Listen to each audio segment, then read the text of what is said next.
সবগুলো অপশন যদি কেউ চায় তাহলে নিতে পারবে, কিন্তু নর্মালি কেউ সবগুলো নেয় না, চয়েস করে দেয়। আমরা ফার্স্টে মেনু কার্ড দিই, সেখান থেকে চয়েস করে সেই চয়েস অনুযায়ী আমরা আর এগুলো সবই বিএফসি থেকে আসে? বিএফসিসি, ইয়েস, বিমানের নিজস্ব ক্যাটারিং থেকে আসে? বিমান ফ্লাইট ক্যাটারিং। বিমান ফ্লাইট ক্যাটারিং এর মানে এই খাবারটা তো অন্য আর এয়ারলাইন্সের তুলনায় বেশ জনপ্রিয় এবং খুব ভালো। অনেক ভালো আমাদের খাবারের মান, তারপরে টেস্ট সব এয়ারলাইন্সের তুলনায় সবচেয়ে বেশি ভালো আমি মনে করি, এবং প্যাসেঞ্জারের এরকম অনেক রিকমেন্ডেশন আছে।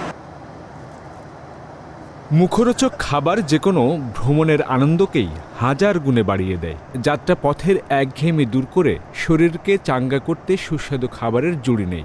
আর লাল সবুজের পতাকাবাহী বাংলাদেশের একমাত্র রাষ্ট্রীয় উড়োজাহাজ সংস্থা বিমান বাংলাদেশ এয়ারলাইন্সে ভ্রমণকারী যে কোনো দেশীয় বা আন্তর্জাতিক যাত্রীর রসনা বিলাসের এই কাজটি করে থাকে বিমান ফ্লাইট ক্যাটারিং সেন্টার বা বিএফসিসি। ঘ্রাণটা অসাধারণ, মনে হচ্ছে খুব ভালো একটি খাবার আমাদেরকে পরিবেশন করা হয়েছে। খেয়ে তারপরে আপনাদেরকে জানাচ্ছি যে কেমন লাগছে।